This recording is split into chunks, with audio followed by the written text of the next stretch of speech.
l'émission des problèmes des communes avec Coupe Sûre. Dédicace à toi. Mote balandi émission découverte des communes avec Ngayo Ndekonabino Coussir qui papilla. Quatre kanakata chaîne pour découverte des communes. Toko découvrir ma commune ndenge na kisaki bino kakana vous akindo sa TV. Oye ba commune na yo voyage que na kala évolution nango. Ya na vous akindo sa TV une émission découverte des communes. Car toujours na cadre ya découverte des communes, ensemble le lona frère natif ya Njili, mon Njili à solo, il m'a se présenter vraiment.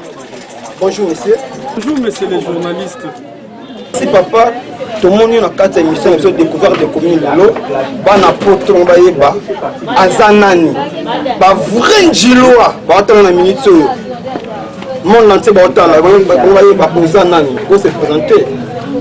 Comment on a monsieur Yannick Zolo, Naza, jeune leader de la commune Njili, Naza entrepreneur, il y a un centre de formation, promoteur à un centre de formation Lucie, Naza président, il y a Ligue des jeunes, na l'Isanga politique au Wabengi, Alliance pour la bonne gouvernance, ABGAC.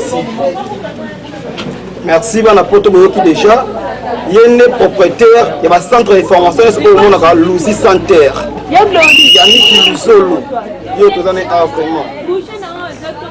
Mais c'est Yannick Luzolo, contribution à yo, la commune Njili vraiment est à la canine. La commune Njili, tu contribues au délai, surtout par rapport sur le plan de formation. Parce que nous sommes formés dans la section de la culture, esthétique, informatique, hôtellerie, auto-école. Surtout, il y a auto-école, on a la formation auto-école au Félé. Donc, nous sommes formés par les filles, mais nous avons sous l'espoir qu'il y a un lobby dans le monde. Donc, nous allons avoir la contribution dans la commune Njili. Merci, M. Yannick Luzolo. Tout le monde est promoteur et un centre de formation, Lucie Center. Pour encadrer les jeunes filles, les jeunes garçons. Mais quand Njili Lango, tu as des belé, belé. Mais pourquoi? La bandi, commune Njili, les communes, il y a des intellectuels. Et puis, depuis le chef de l'État, il y a un système, il y a service public. La moni, Koulouna, ils ont vraiment soutenu. Koulouna, tu as soutenu la commune. Donc, Bissopé, pour le développement, il y a commune. Il y a commune, il y a ville à Kinshasa. Ce qui peut, nous avons un jour, tu as des moyens, tu as repanza. Mosala oyo, na mboka bobimba de sorte que tu aussi, tu peux ça, les garçons, misala, tu passes misala pour, il y a chômage équitable. Merci. L'évolution de la frais scolaire à centre d'abord. Et d'abord à parents, il y a cher, tout autant abordable et aider mon quotidien. La bande centre est moins cher pour les centres de les indépendants. Parce que souci liboso est bon côté, mais souci à liboso est formation, il y a jeunesse. Merci. Donc, on va continuer à partir par là dans le monde entier. Au moins, on a la Kinshasa Awa. Centre tout le monde, on a la formation qui toko. Il y a bien avec Moussala. Il y a Lucie Center, mais nous sommes montés vraiment pour Lucie Center vraiment à aider Babot. C'est pour Lucie Center. Pourquoi on s'en dirait dans la politique? Naï, Moussala politique n'a pas tami dans politique et ça la ka. Bayeko la kamote. Politique, babota maranango. Et ça, vocation pour la maille. On a une vocation. Donc, il y a qui vont nous amener. Il y a Lucie Center à côté de la politique vraiment. L'évolution va faire dans la commune de Njili, l'entreprise va évoluer. L'entreprise n'a pas été Lucie Center est toujours numéro 1. Parce que tu as associé à Nzambi na kati. Raison pour laquelle tu as toujours évolution. Merci pour mon Lucie Center. Même ma partie politique n'a pas été. Nous avons changé de couleur, ma partie politique n'a pas été. ngai na changeaka couleur te nga depuis nalata soso na changeaka couleur te parti politique na ngai eza alliance pour la bonne gouvernance wana nazo évoluer lokola président ya ligue de jeunes ya district ya Tchango. C'est bon. Babi ABG et autorité morale na bino ezalaka autorité morale ezali Jonathan Wata Bialusuka bakisela ye matembela nsima ndako vraiment donc bakiselaka ye matembela nsima ndako mais Constant Basal babi ABG doit tribalisme makasi kuna pourquoi tribalisme est contre la parti politique ndeko tribalisme eza te Jonathan aza ekolo moko na nga te ngai naza mutu ya Congo central Jonathan aza mutu ya province ya Grand Bandundu bandeko mosusu baza wana bachoko bakasai boyebisanga tribalisme ekoti wana parti ABG ezali parti national eza parti oyo eza ko appartenir la province moko songolo te. Merci. Ministère ni obo gérer na minute na ABG na minute oyo toza na gestion ya mboka te na niveau national toza na gestion ya mboka te na bambaleleki tozalaki na gestion ya ministère ya pêche élevage.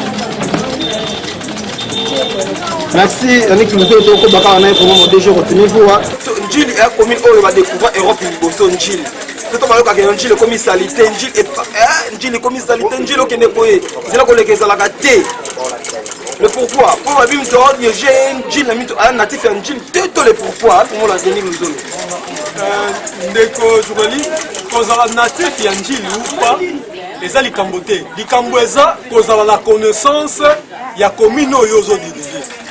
Supposons nazo diriger Njili ezalaka na 13 quartiers. Est-ce que faut koyeba? Est-ce que muto azo diriger biso? Et ça comment la quartier 13?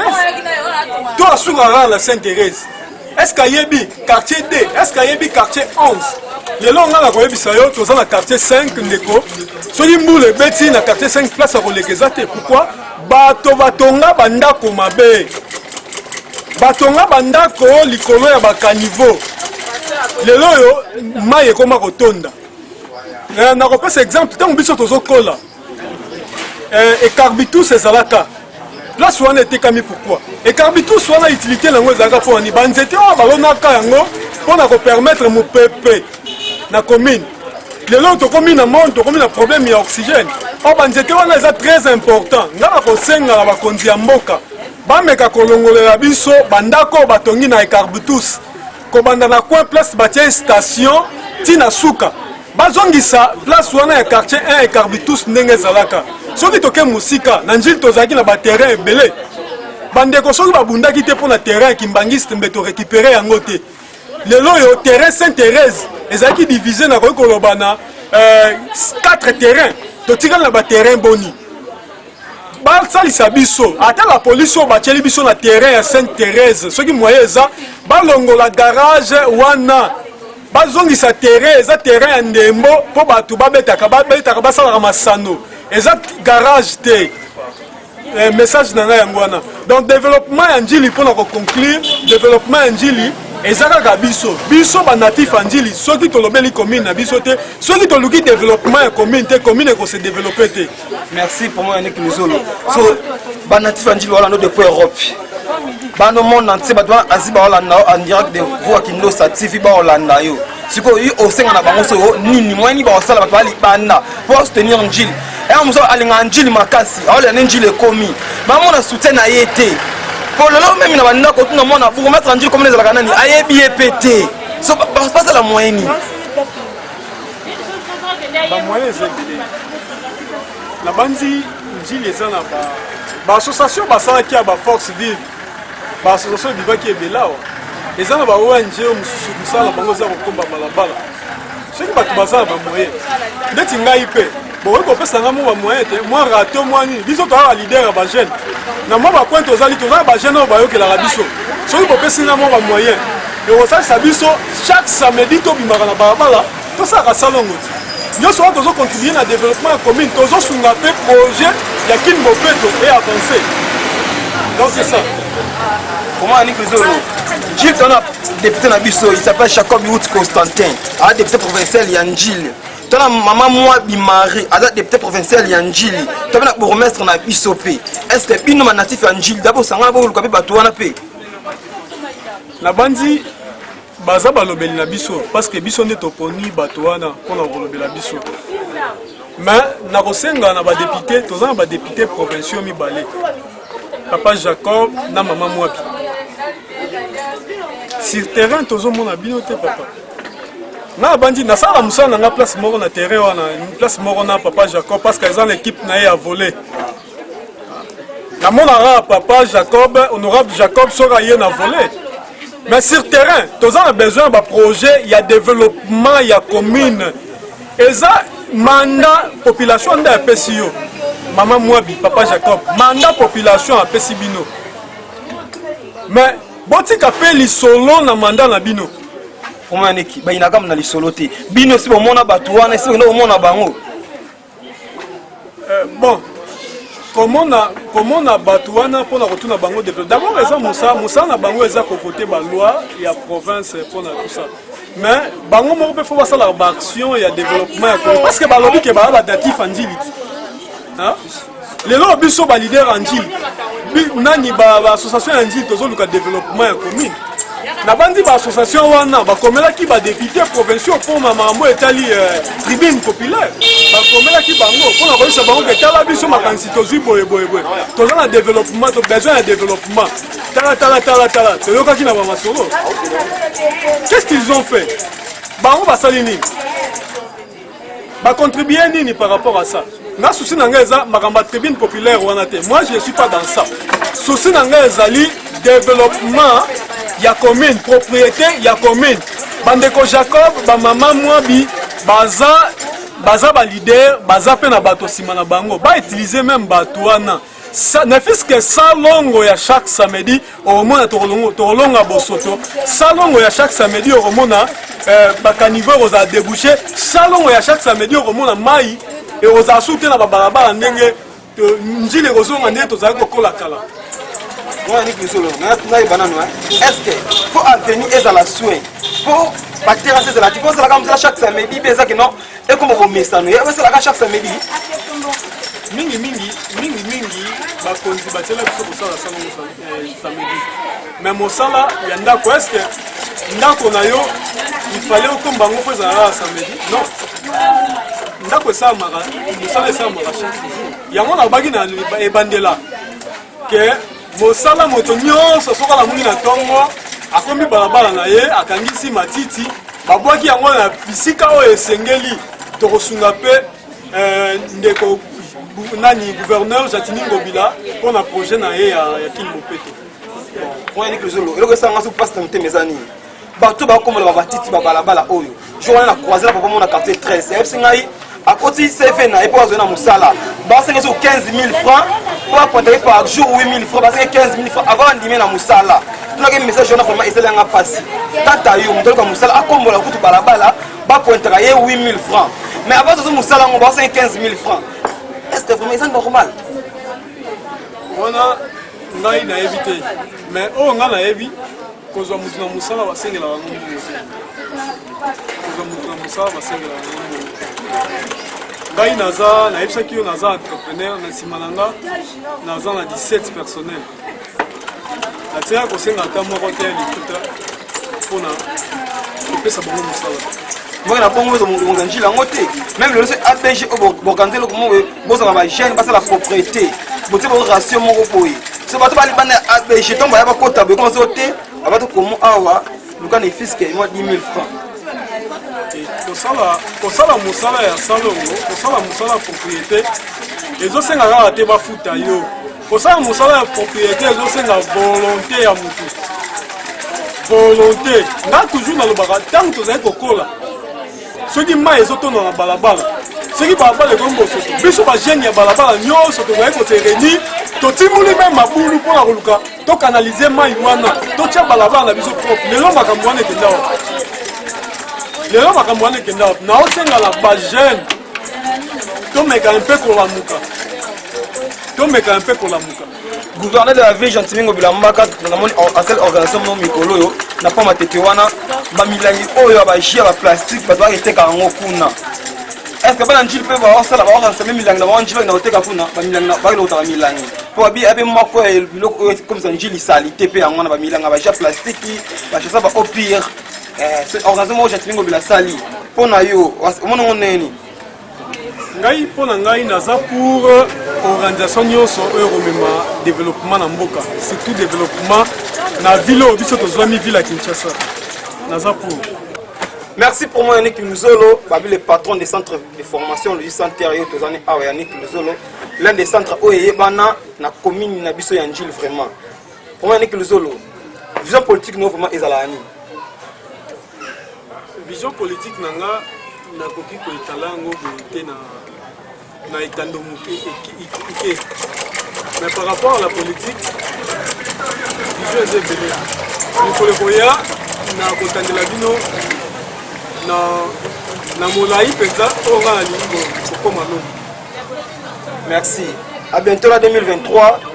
Tu éviter ce qui peut l'excès aux ala. Tu éviter ce qui aux ala te tu éviter. Yo pe okota makambo. Yango na tiko ebisa tout à l'heure. Na vision politique. Na soki na kozala candidat ya élection ko ya to de moya ko ebisa ngo boete eza na miso bato pona badongolo iso miso. Donc, il y a un abi Mikolo Ekoya, au moment opportun, na web Sabino ton la candidat, TOPT. Parce que politique, ça la rango toujours na ambition, mi balé. Soit tu ressens la politique pour la ambition directe, soit tu ressens la politique pour la ambition indirecte. Mikolo Ekoya nde zongelanga motuna wana, nde la repeso yana. Merci pour moi Yannick Luzolo, on est presque à la fin déjà. Nous avons un centre Louis Santerre Oyo et Kamamapa na Yemoko. Centre Louis Santerre Oyo, et c'est là combien d'années? Louis Santerre et Sali 11 ans. 11 ans de former Ban Ebele. Moyen à Tanga nombre Ebele. Merci pour moi Yannick Luzolo vraiment. Tout ça qui descend dans Louis Santerre a vraiment une émission de découverte des communes. C'est un côté là, natif ya solo Njili. Yannick Luzolo vraiment et c'est Maka, c'est vraiment bon s'abonner toujours à vous à Kindosa TV. Merci mon DG Rotimi vous vraiment pour la recherche vraiment. Merci les caméramans les plus suspects. Merci Zad à la chimergie après ma chroniqueuse à vous à Kindosa TV. Bon s'abonner toujours massivement à la vous à Kindosa TV. Moi avec vous à la prochaine numéro. Ciao. Vous à Kindosa TV. Page YouTube Nabisu Yangoyo. Awa tokotala nyonso comédie musique émission kitoko balobi to s'abonner makasi Vous à Kindosa TV eza pona bino pona biso